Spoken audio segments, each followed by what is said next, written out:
Saudando a todos na alegria e na paz de nosso Senhor Jesus Cristo. Mais uma vez estamos aqui dando início ao nosso grupo de Conexão Bíblica e tratando desse tema, um tema que fala de coisas extraordinárias do final dessa era do mundo que nós vivemos, né? É interessante quando a gente lê a Bíblia e vai passando novamente pelos textos que já leu várias vezes, como se surpreende sempre com entendimento, com clareza que vai se tomando, né?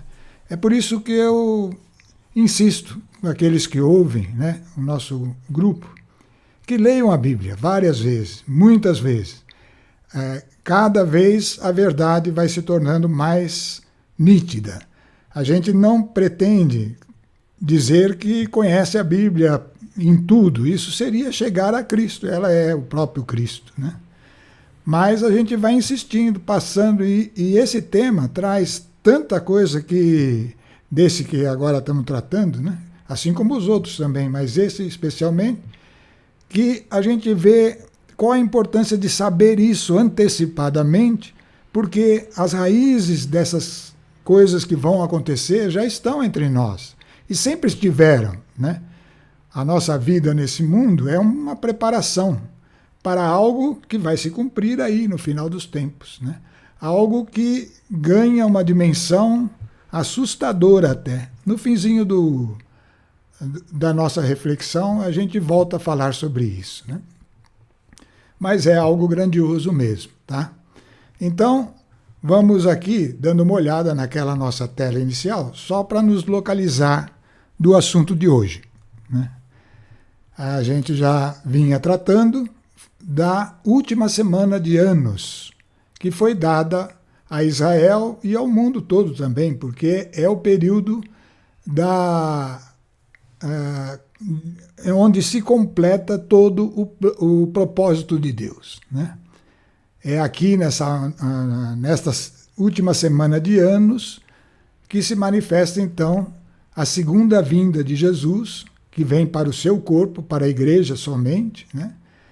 E depois então o juízo, que é a purificação da terra, né? A purificação final, para lá no fim estabelecer-se com a segunda vinda o reino eterno. Então estamos tratando dessa semana, uma semana de anos importantíssima, né? E é isso que nós vamos ver aí, porque no meio dessa semana ocorre o arrebatamento da igreja, mas também outro aspecto extraordinário, mas perigosíssimo, que é a retirada de Satanás, que Satanás ainda está no céu, mas nessa hora ele vai ser removido e lançado à terra, né? Então é a grande e a primeira queda de Satanás definitiva. Ele é lançado e aqui então se torna um momento de intensa ocorrências, de fatos que estarão se acumulando e que visam atingir o propósito de Deus e, por outro lado, o propósito de Satanás vai ser confrontado com situações aí que o levam ao máximo de seu empenho para cumprir o seu propósito, né? Isso tudo a gente vem apontando e aí cada vez mais vai se tornando claro pela palavra de Deus que nós estamos procurando entender. Então, vamos lá. Nós terminamos os capítulos de 12 a 14 do Apocalipse com duas ordens, né? Uma ordem para ceifar a terra e uma ordem para colher os frutos da terra. Por quê? Porque agora vem o juízo, né? Ceifar a terra é justamente a terra cumpriu o seu propósito e Deus vai tomá-la agora para si. Definitivamente, ela que estava ainda aí na mão do homem, né? Agora vai ganhar o reino eterno, né? Então, essa ordem foi dada, isso é uma decisão no céu que se manifestou aí, conforme escrito no Apocalipse 14, versículo 14, e na sequência, colher os frutos da terra. Que são os frutos da terra?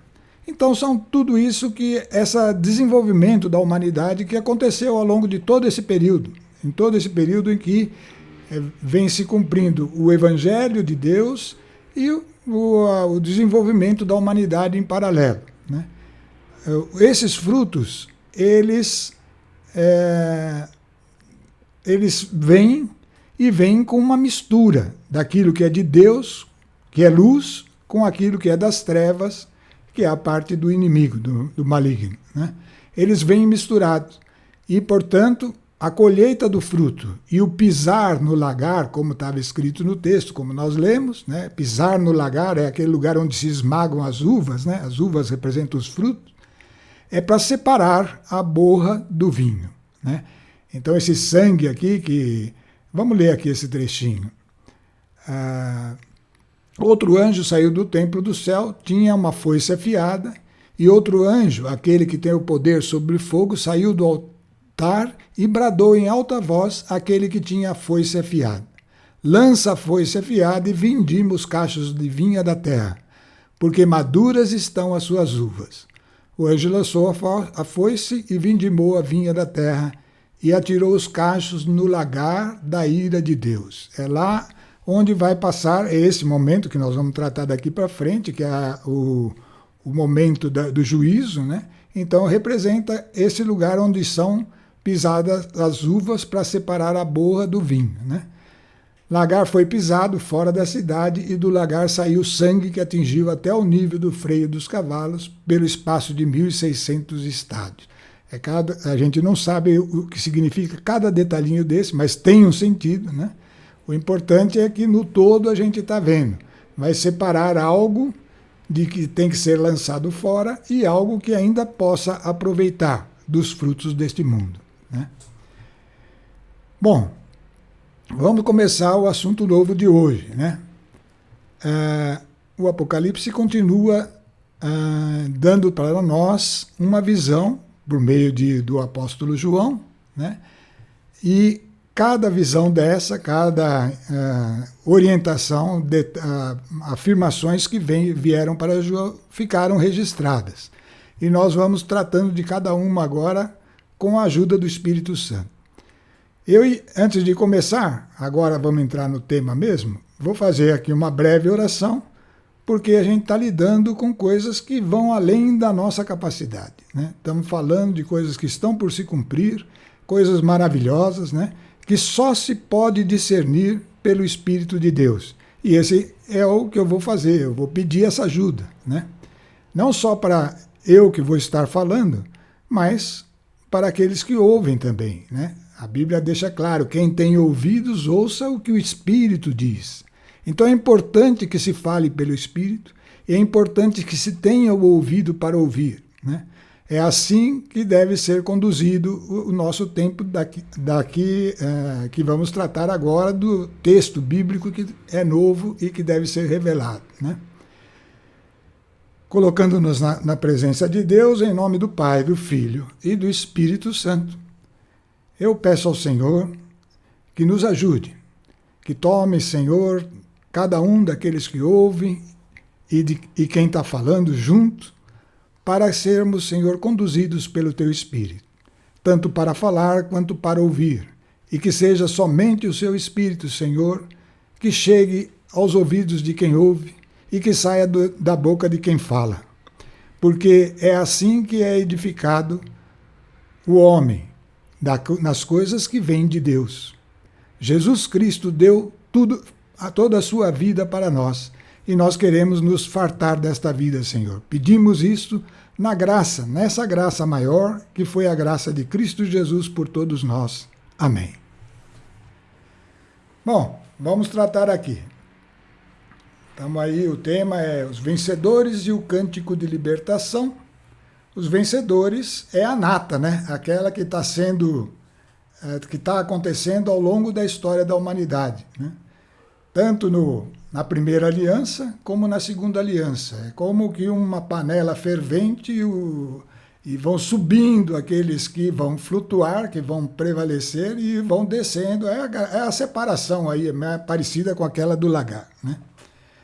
Bom, então vamos ver. Apocalipse 15, versículo 1 diz o seguinte: vi ainda no céu outro sinal, grande e maravilhoso. Então é João contando para nós.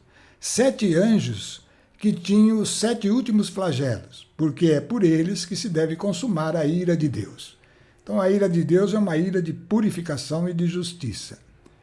Vi também como que um mar transparente e risado de fogo, e os vencedores, que haviam escapado à fera, e à sua imagem e ao número de seu nome, conservavam-se de pé sobre esse mar, com as cítaras de Deus. Então esse mar representa todos os mistérios da criação, agora transparente, revelados, né? E também purificado e risado pelo fogo. E a nata é aqueles que foram acolhendo, né, todo essa verdade que foi instituída por meio de Jesus Cristo e de sua vida e de seu sangue, né, e foram então podendo flutuar sobre esse mar de revelações, né, de mistérios, das coisas, dos propósitos de Deus, né. Cantavam um cântico, cantavam o cântico de Moisés. Esse cântico de Moisés foi a libertação. Nós estamos falando, é o cântico que veio com a libertação. Por isso que está escrito aí no tema Vencedores e o Cântico de Libertação, né? Quando Israel saiu do Egito e começou a caminhada, o povo, assim, dentro dele mesmo, começou a cantar de alegria, né? Era o canto de conhecer a liberdade. Eles estavam escravizados no Egito, né? E nós estamos escravos aqui no mundo, mas vamos ganhar essa liberdade também, né? Os vencedores vão cantar esse cântico. E esse cântico está dividido em 2 categorias, né? Cantavam primeiro o cântico de Moisés, que está lá em Êxodo 15, de 1 a 19, aquele momento de alegria que foi dado aos judeus quando saíram do jugo do Egito, né?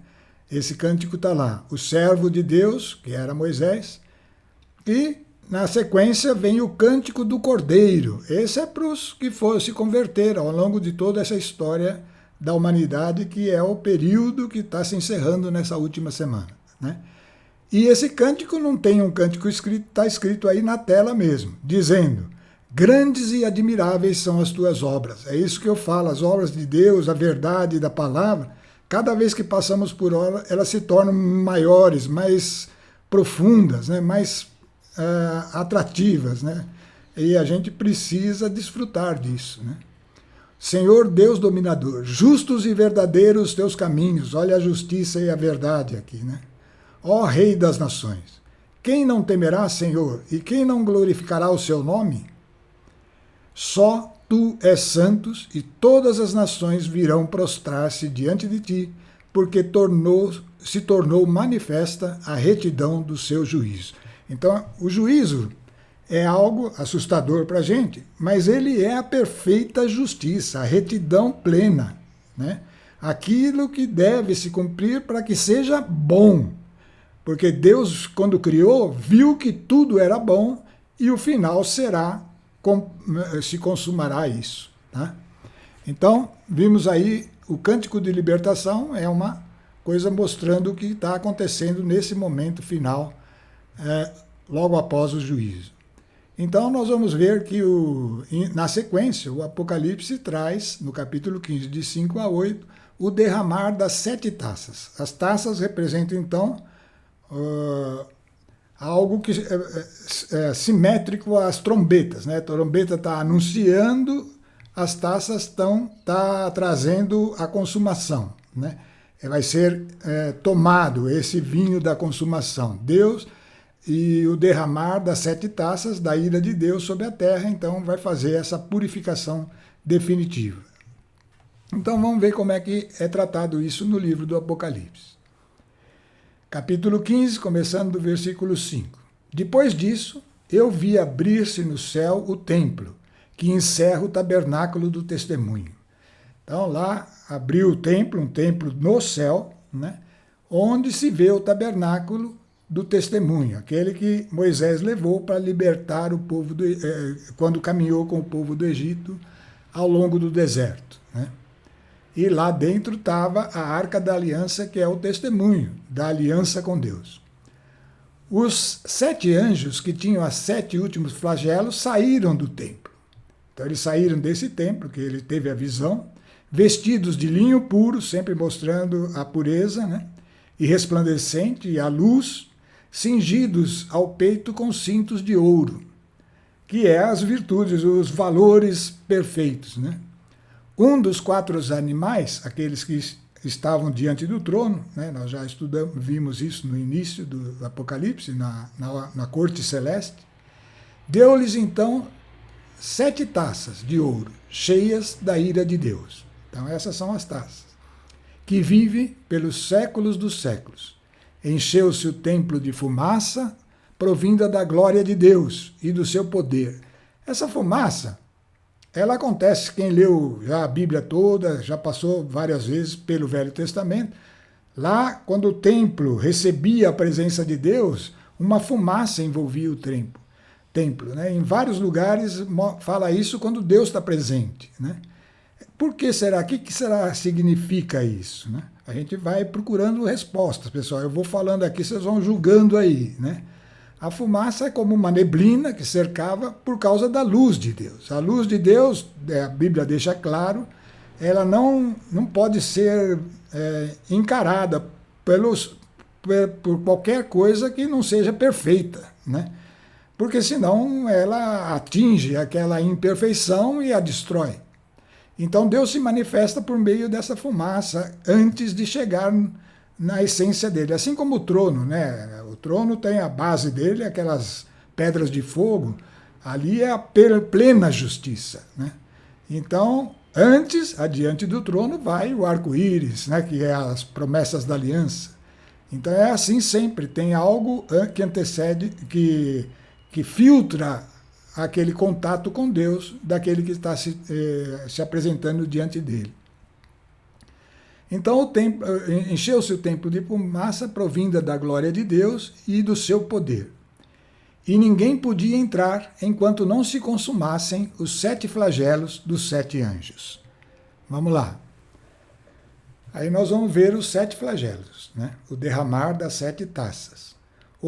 Agora essa parte tem que ser encarada de uma maneira assim. Está tratando de um juízo, vai se falar de muita destruição, mas é algo que está acontecendo de purificação. É como a história da produção do vinho mesmo. Vai esmagar tudo e vai tirar uma parte que é bom e que é aproveitável e a outra parte, então, tem que ser descartada, né? Então é nesse sentido de purificação que está acontecendo todas essas coisas aí. Então sempre, desculpa que eu vou interrompendo, mas sempre tem um propósito sublime naquilo que Deus está fazendo, mesmo no juízo, tá? Ouvi então uma voz forte saindo do templo, que dizia aos 7 anjos: Ide e derramar sobre a terra as 7 taças da ira de Deus. Bom, no versículo 2, o primeiro anjo. O primeiro anjo, portanto, pôs-se a derramar a sua taça sobre a terra. Formou-se uma úlcera atroz e maligna nos homens que tinham o sinal da fera e que se prostravam diante de sua imagem. Então aí algo de juízo sobre os homens que tinham o sinal da fera, esses que assumiram aquelas tendências que veio trazer essa força espiritual maligna, que é da parte de Satanás, o dragão, né, a antiga serpente, e que a fera é uma força dele que veio e se espalhou pela terra e estabelece o reino mundial, né, com a marca da fera, que é o número 666. Né? Então, esses sofreram essa juízo de purificação atroz e somente separando, é a separação, separando aqueles que se deixaram marcar com o sinal da fera dos que não se prostraram diante de sua imagem. Então esses daí são os que sofrem o primeiro juízo. Aí, no versículo 3, o segundo. Derramou, aí vai vir a criação. Primeiro foi o homem, né? Esse que nós acabamos de falar. E daí em diante, então, vem o juízo sobre a criação como um todo. O segundo anjo derramou a sua taça sobre o mar, e esse tornou-se em sangue como um morto, e pereceu todo ser que estava no mar. Então é como se estivesse olhando para o mar e tirando dele todas as impurezas e tudo o que ele representa, né? O terceiro anjo derramou sua taça sobre os rios. Então está vendo que é toda a criação. O mar, os rios, as fontes de água que se transformaram em sangue. E tudo isso vai se tornando em sangue. É como se estivesse tornando o vinho. É o lagar lá sendo pisado, né? Ouvi então o anjo das águas dizer: Tu és justo, tu que és e que eras o santo, que assim julgas. Olha, ele vai dizer como que ele julga. Porque eles derramaram o sangue dos santos e dos profetas, e tu lhe destes a beber também sangue para beber. Eles o merecem. Então vocês estão vendo que é uma justiça se cumprindo aqui, né? Ouvi o altar dizer: Sim, Senhor Deus, dominador, são verdadeiros e justos os seus julgamentos. Isso é um ponto importante, uma coisa que tem que estar na nossa mente. Toda a justiça de Deus, ela é perfeita, ela não tem um risco de ser mais ou menos, né? Ou de passar alguma coisinha. Por isso é tão importante a gente estar disposto a morrer totalmente para aquilo que nós somos e aprender a entregar-se confiadamente na mão de Jesus e nos seus ensinamentos, porque é ali que está a verdade e é ali que está, por exemplo, a possibilidade de nos libertarmos de todo juízo. A gente sofre juízo, na nossa vida sofre direto, mas isso é purificação, sempre purificação para nós, né? O quarto anjo derramou sua taça sobre o sol, então aí começa a atingir a luz da terra, né? O sol é a luz da terra, e foi-lhe dado queimar os homens com fogo. E os homens foram queimados com grande calor, e amaldiçoaram o nome de Deus, que pode desencadear esses flagelos. E não quiseram arrepender-se. Você está vendo como o juízo sempre é uma oportunidade? É sempre uma oportunidade da pessoa reconhecer. E que está lá, porque Deus é justo, essa oportunidade é dada, mesmo sabendo que não vai aceitar, né? Então, e não quiseram arrepender-se. Não teve a oportunidade? Teve, porém, não foram capazes de reconhecer a glória de Deus e arrepender-se dos erros, né? Então, aí o quarto. Vamos ver o quinto. Derramou a taça sobre o trono da fera. Seu reino se escureceu e seus súditos mordiam a língua de dor. Amaldiçoavam a Deus por causa dos seus sofrimentos e de suas feridas, sem se arrependerem de seus atos, sem se arrependerem, tá? Então, esse derramar da taça sobre o trono da fera, provavelmente são as organizações, tudo isso que influencia o mundo, que leva o mundo pelas tendências opostas a Cristo. Muitas vezes misturadas com coisas de Deus, mas que corrompem a humanidade e corrompem o ser humano, né? Então, o trono da fera, a gente já viu isso aí, ele se estabelece num lugar onde se emanam as doutrinas que o mundo vai acatando e que são opostas ao Evangelho. Doutrinas que já vêm acontecendo desde o início da humanidade, tá? Sendo distribuídas aí na existência dos homens, né? E que o homem vai rejeitando ou acatando conforme a sua tendência para a luz ou tendência para as trevas, né? Agora, o trono da fera é aquele lugar, aquela cidade normalmente, né? Que é uma cidade da onde emanam as tendências do mundo, E essa cidade já ocupou vários lugares no mundo, que é a que nós chamamos de Babilônia, que a Bíblia chama, né? Então, esse é o lugar onde está o trono da fera, e ele derramou a taça sobre o trono da fera. Seu reino se escureceu e seus súditos mordiam a língua, né? Amaldiçoavam a Deus por causa do sofrimento e não se arrependeram. Vamos lá, continuando o sexto. O sexto anjo derramou as taças sobre o grande rio Eufrates. Aqui é interessante, é uma coisa assim que parece fora do... O que será o rio Eufrates, né? Qual o sentido? Mas tem um sentido. Tem um sentido e é isso que alegra a gente, porque quando você começa a ver, você vê que não tem nada solto aí na Bíblia, tá? Tudo que está lá tem um sentido, a gente sabe muito pouco, mas à medida que vai passando o tempo, você vai conhecendo cada vez mais, e isso é surpreendente, né? Porque você vai percebendo a coerência do todo, a perfeição que revela as Escrituras. Derramou sua taça sobre o grande rio Eufrates, né? Não é um rio tão grande assim, tem outros maiores, mas ele é importante. Secaram-se as suas águas para que se abrisse caminho aos reis do Oriente. Vi saírem da boca do dragão e da boca da fera e da boca do falso profeta 3 espíritos imundos, semelhante a rãs. São os espíritos de demônios que realizam prodígios. E vão ter com os reis da terra a fim de reuni-los para a batalha do grande dia do Deus dominador. E a Bíblia coloca assim: eis que venho como ladrão. É um texto de Jesus falando. Feliz aquele que vigia e guarda suas vestes, para que não ande nu, ostentando a sua vergonha. Eles os reuniram num lugar chamado em hebraico Har-Magedon, conhecido como o lugar onde morrem os reis. Sabe o que está anunciando aqui? É esse texto que está em vermelho aí. Está anunciando o final dos reinos deste mundo. Isso vai acontecer nessa hora. O mundo teve muitos reinos, né?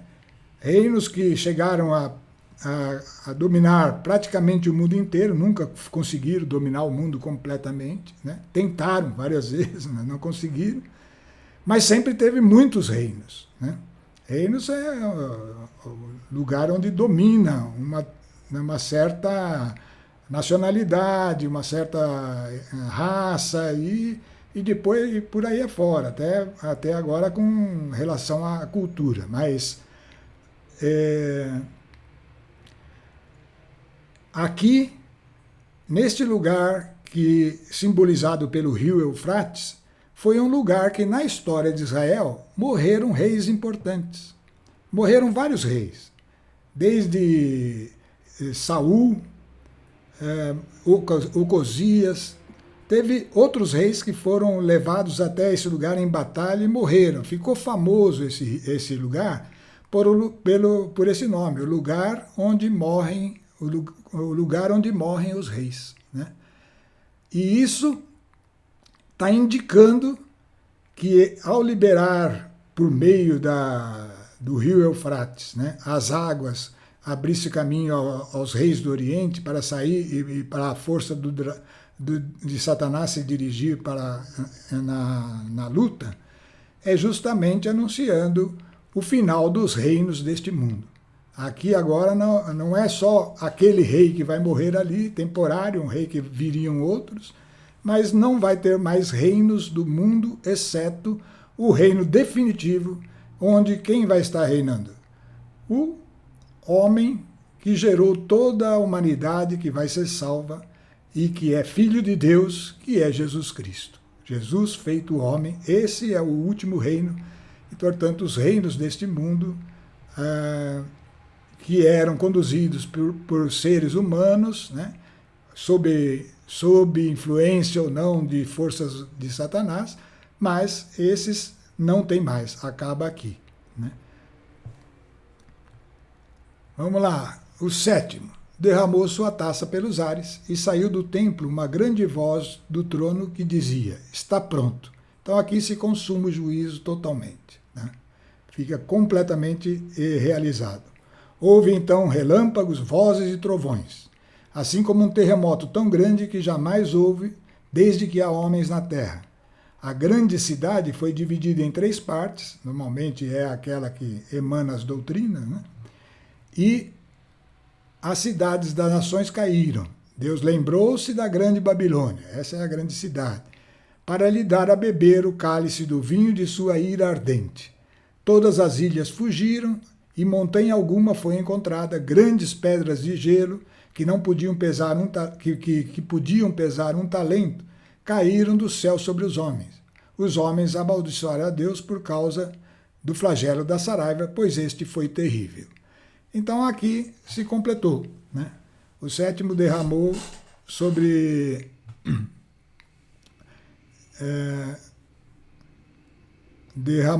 os ares, sobre tudo que envolve esse mundo, né? O 7º derramou a taça sobre os ares, e aí se consumou completamente o juízo de Deus, de modo que veio essa força aí expressa nas pedras de gelo que caíram e que levaram os homens, então, a blasfemar contra Deus. Bom, então aí essa parte do juízo, queria lembrar o seguinte: não adianta a gente tentar entender ao pé da letra o que significa cada coisinha que está lá dentro, esses abalos, é realmente aquilo que aconteceu, é algo maior, como é que é, ou é algo que simboliza uma coisa que a gente, né, não sabe como será? É mais provável que é isso mesmo. Simboliza algo, e simboliza de uma forma marcante, de algo que vai acontecer, mas que a gente ainda não tem noção do que seja. Porém, usa esse símbolo porque é fácil da gente mais entender, né? Mas todo esse juízo está se completando, e o propósito dele é que a gente precisa estar atento, né? O propósito dele é purificação, é separar o que pode ser aproveitado do que não serve, porque está chegando o final, o propósito de Deus. Nós vamos entrar em assuntos que vocês vão ver o tamanho do mistério que está envolvido. Eu vou falar mistério que não tem outra palavra. A grandiosidade das coisas que estão envolvidas lá, né? E que a gente precisa ter pelo menos uma noção, certo? Uma noção, porque isso estimula a gente a se permanecer firmes, né? Então vamos ver aí como que o Apocalipse continua tratando agora, após o derramar das taças. Então nós vamos falar aí bastante da Babilônia e das feras, né? Feras são coisas que se manifestam mais agora no final dos tempos, quando começar esse período, e a Babilônia é uma coisa que já vem desde o início, tá? Que é os reinos desse mundo, homens importantes que reinaram sobre a terra, né? Então, Apocalipse 17 vai falar o seguinte: veio então um dos 7 anjos que tinha as 7 taças e falou comigo, né? Falou para João: vem e eu te mostrarei a condenação da grande meretriz, que se assenta à beira das muitas águas, com a qual se contaminaram os reis da terra. Ela inebriou os habitantes da terra com o vinho da sua luxúria. Vamos parar aí, só para entender. Então, essa é aquela fonte, é uma fonte que não é fixa, ela ocupa vários lugares no mundo, mas é o lugar que tem predominância sobre o resto. De alguma forma influencia o mundo, né? Usando recursos mesmo naturais dos homens e também toda a cultura, todas essas coisas, elas vão se movendo aí no mundo, mas sempre tem um núcleo que a Bíblia chama de Babilônia, né? É onde começam a haver misturas. Babilônia é justamente a confusão da mistura, tá? Vem coisas da verdade misturado com as coisas de Satanás. Esse é o método que sempre foi usado para que as pessoas caiam no engano. O engano é algo que parece bom, mas que está errado. Então tem fundamentos errados, né? Então ele vai mostrar a condenação da grande meretriz, que se assenta à beira das águas, que está à beira de toda a humanidade. Há muitas águas. São os reinos deste mundo, com todo o povo que o compõe, né? Com o qual se contaminaram os reis da terra, né? Essa meretriz contaminou os reis da terra, ela inebriou os habitantes da terra com o vinho de sua luxúria. Então, João foi transportou-me então em espírito ao deserto e vi uma mulher, representado por uma mulher, assentada em cima de uma fera escarlate, cheia de nomes blasfematórios, com 7 cabeças e 10 chifres. A mulher estava... vamos guardar isso aí, só ler de novo. Eu vi uma mulher, você entendeu o que é a mulher, não é uma pessoa, não é o termo genérico do sexo feminino, é uma mulher que tem características que simbolizam esse assunto que está sendo tratado. Assentada em cima de uma fera escarlate, cheia de nomes blasfematórios, com 7 cabeças e 10 chifres. Tudo isso tem que ter um sentido, né? A mulher estava vestida de púrpura e escarlate, adornada de ouro, pedras preciosas e pérolas. Tinha na mão uma taça de ouro cheia de abominação e de imundícies de sua prostituição. Na sua fronte estava escrito um nome simbólico: Babilônia, a grande, a mãe da prostituição e das abominações da terra. Vê como que a Escritura dá importância para essa Babilônia. E isso é uma coisa que, quando a gente lê o Apocalipse, a gente passa, às vezes, a primeira, segunda vez rapidamente, sabe da existência de Babilônia, não forma um conceito muito claro, mas isso é extremamente importante para nós hoje. Extremamente importante detectar a Babilônia, saber onde está esse núcleo e o que ele está espalhando, porque é assim que a gente vai preservar-se da influência, né? Então, esse nome aí, Babilônia, um nome simbólico, que já ocupou vários lugares no mundo, né, é a mãe da prostituição e das abominações da terra. E ela existiu na história de Israel, né? E lá como uma raiz ainda desse mesmo processo que havia de se espalhar até hoje, até os nossos dias, e vai até o fim, até ser destruída, né? Então a gente precisa conhecer cada um desses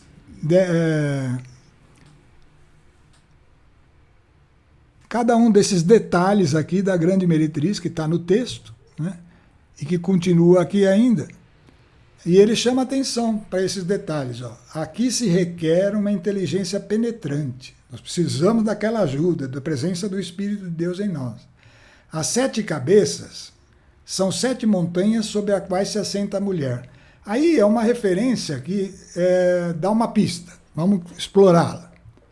Roma é a cidade conhecida como a cidade que cercada por 7 montanhas, tá? Isso é histórico, que já se fala muito. Roma dominou o mundo, quase, né? Ela praticamente, com os seus exércitos, conseguiu lá na antiguidade dominar o mundo como um todo, né? E era extremamente influente no mundo todo, né? 7 montanhas, ela é cercada pelas 7 montanhas, então essas 7 cabeças, que são as 7 montanhas, têm um sentido. Ela envolve aquela cidade que passa a influenciar o mundo. Aquela cidade, normalmente é uma cidade mesmo, tá? Dentro de um país que também... As montanhas são as nações e a cidade é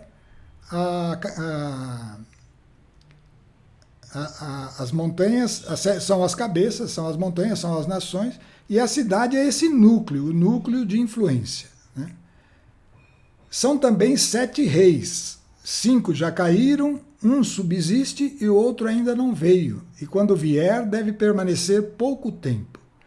Também é uma coisa que a gente precisa entender. São também 7 reis, né? Então, as nações que acabam abrangendo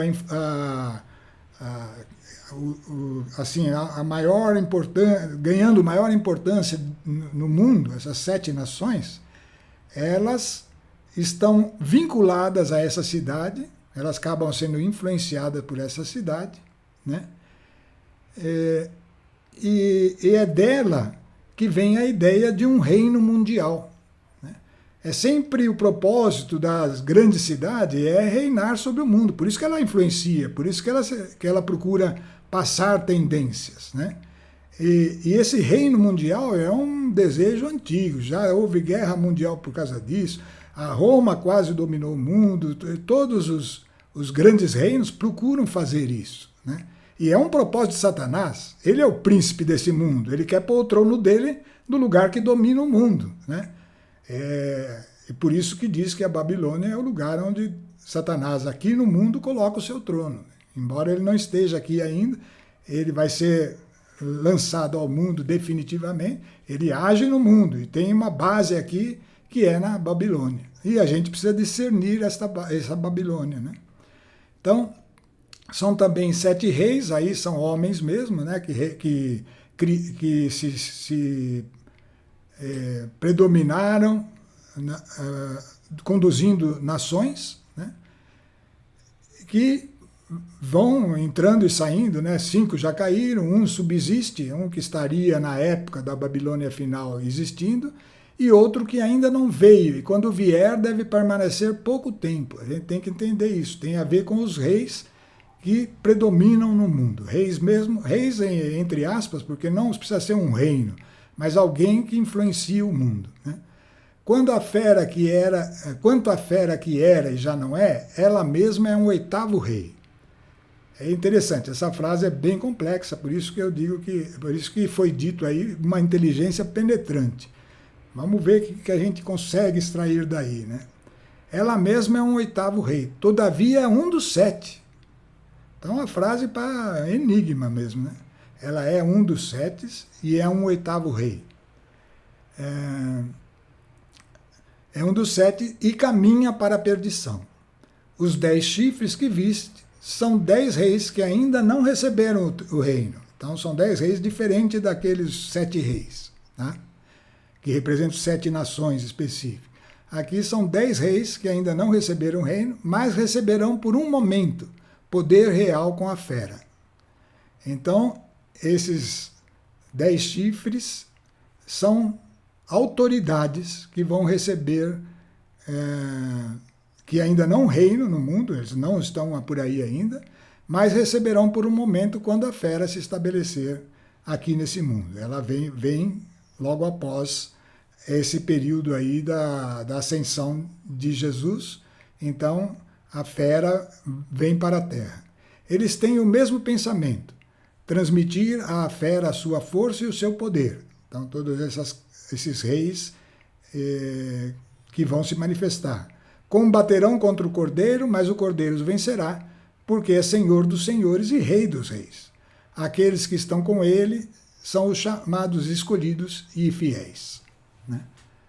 Bom, pessoal, vamos arriscar uma interpretação para ver se abre um pouquinho de luz nesse assunto. Deixa eu ver aqui quanto tempo nós temos. 10 minutos. Bom, vamos ver se a gente consegue passar por isso daí. Isso tudo que eu falei, nós estamos chegando num núcleo de acontecimentos tratados aí pelas Escrituras, que é muito grande, né? Que é muito assim intenso. Eu não sei, falta palavra, devia ter um vocabulário melhor, né? É muito intenso, né? Então a gente vai tentando extrair o que pode, tá? Esse é o processo para todos os que procuram ir para a palavra de Deus e tirar dela a essência. Por isso que Jesus falou, convém a vós que eu vá, porque se eu não for, o Paráclito, o Espírito não virá a vós. Mas se ele vier, ele vos ensinará todas essas coisas. Ele que traz o entendimento.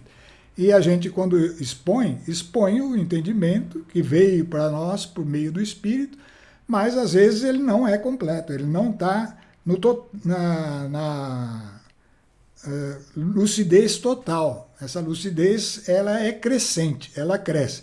Por isso eu insisto, leiam várias vezes, procurem resposta, ouçam a voz do Espírito, e é assim que a gente vai aprendendo.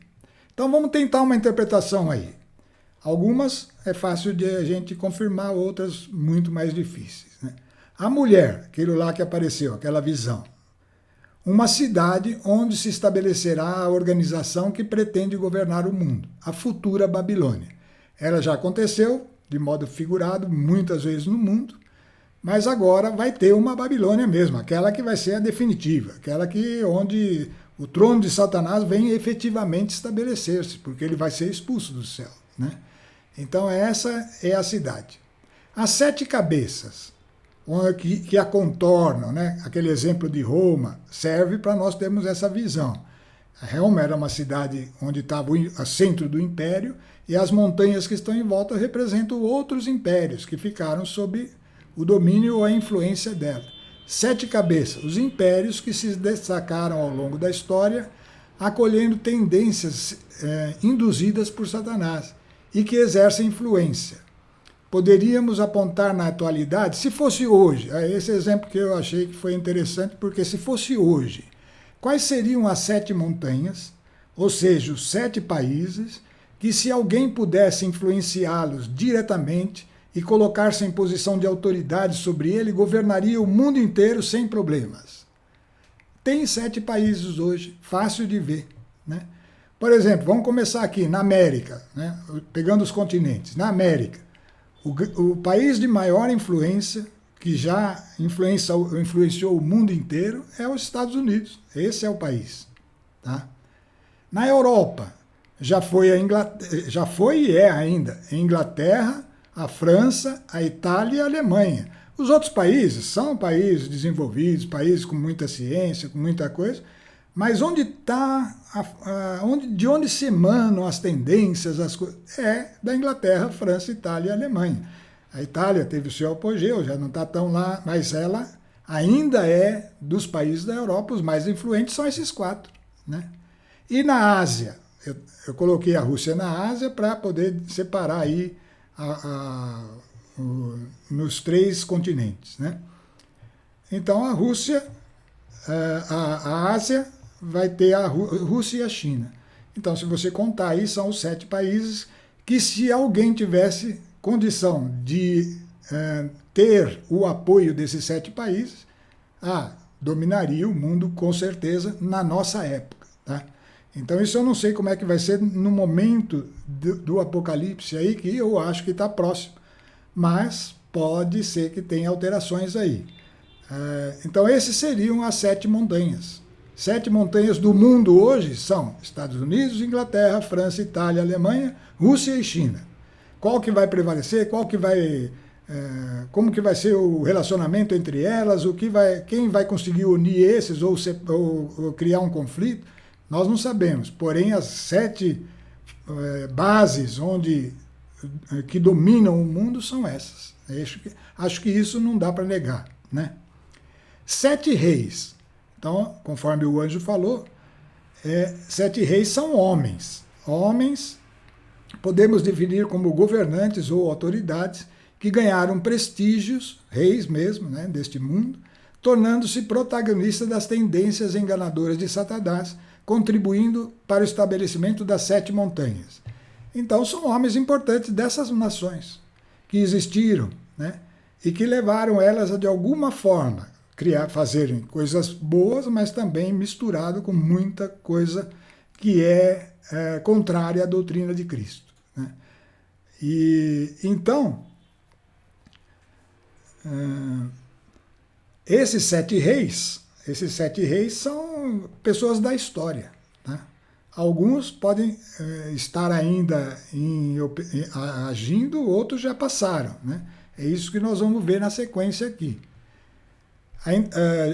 Ele afirma que 5 já caíram, homens que tiveram no seu apogeu, mas já passaram, ou seja, morreram ou não são mais influentes. Tá? Não vou dizer nome, porque aí é bem difícil da gente estabelecer esses nomes. Né?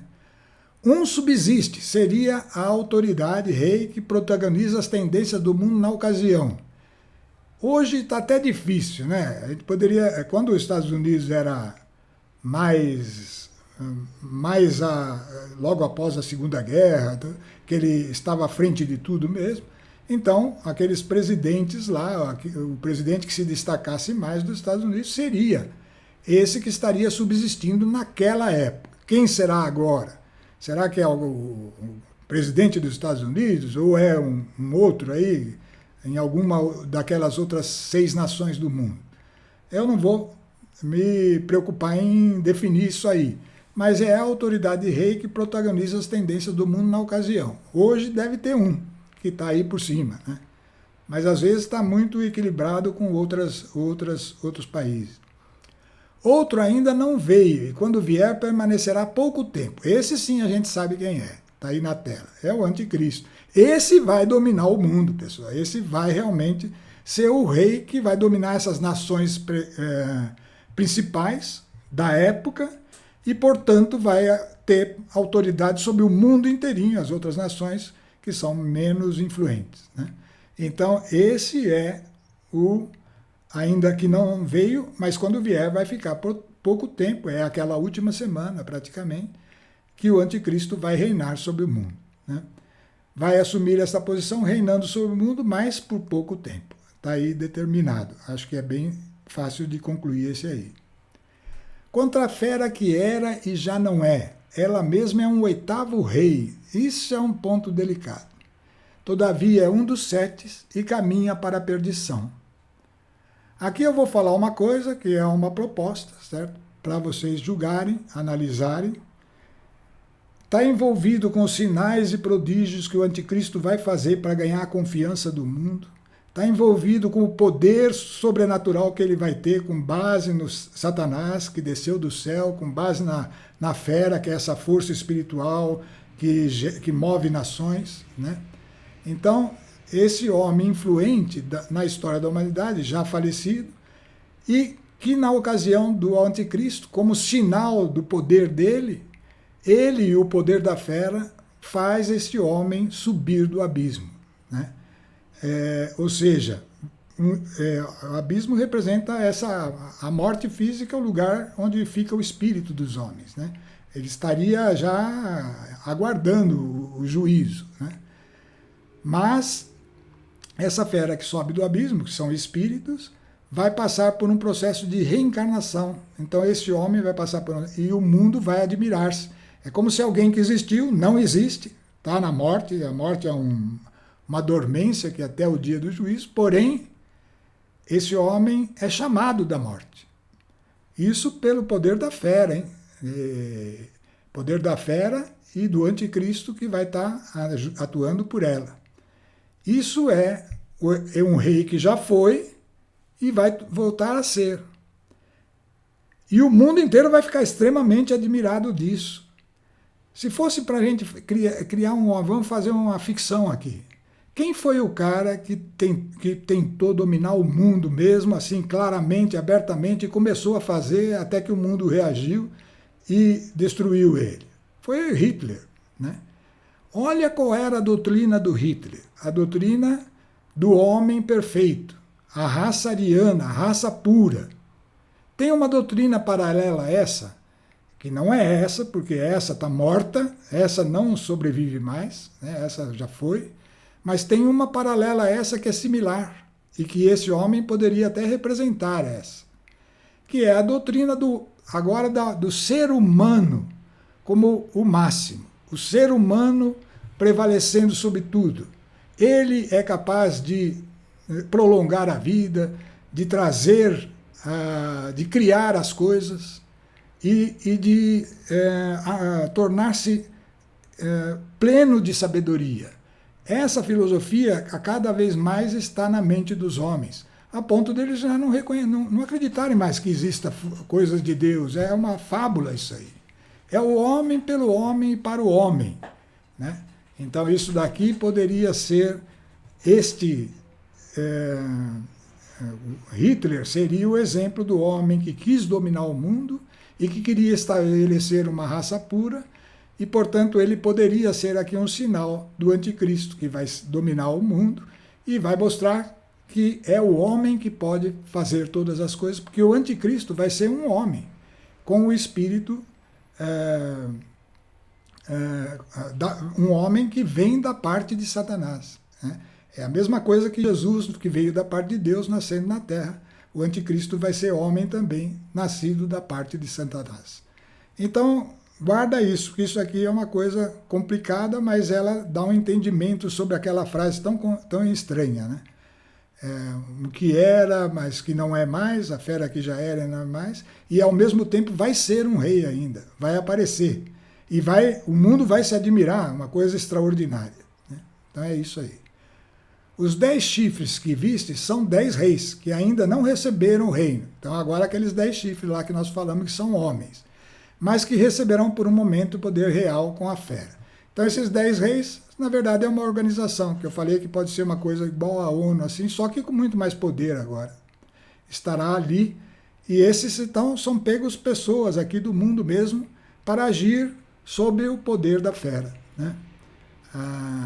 10 homens influentes do mundo da época, escolhidos pelo anticristo e pela fera, e formarão essa organização que vai reger o mundo no pouco tempo que o anticristo estará no poder.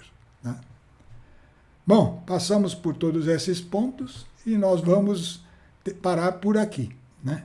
Nós vamos ver aqui, nesse capítulo, que o próprio Satanás vai rejeitar a cidade, ela já cumpriu o propósito dele, e ele vai destruí-la, porque agora é ele que vai mandar por meio do anticristo, né?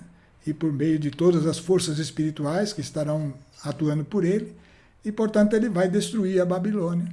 E aí nós estamos chegando aí já no capítulo 18, que trata exatamente de uma questão importante que nós vamos só falar a semana que vem.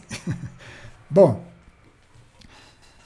vamos encerrar então colocando-nos na presença de Deus e dando graças a Ele por toda a sua palavra, Senhor.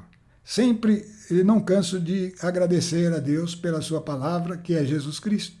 Ela veio fisicamente para a terra por meio dele e agora está aí para nós por meio do seu Espírito. Que a palavra, Senhor, possa fluir sempre mais e mais e que ela atinja os seus propósitos, ó Deus. O propósito de santificação, de purificação para aqueles bens que a gente não sabe nem descrever e que estão aí reservados para aqueles que buscam a Deus e que se entregam à salvação em Cristo Jesus. Isso nós vos damos graças e louvamos. Amém.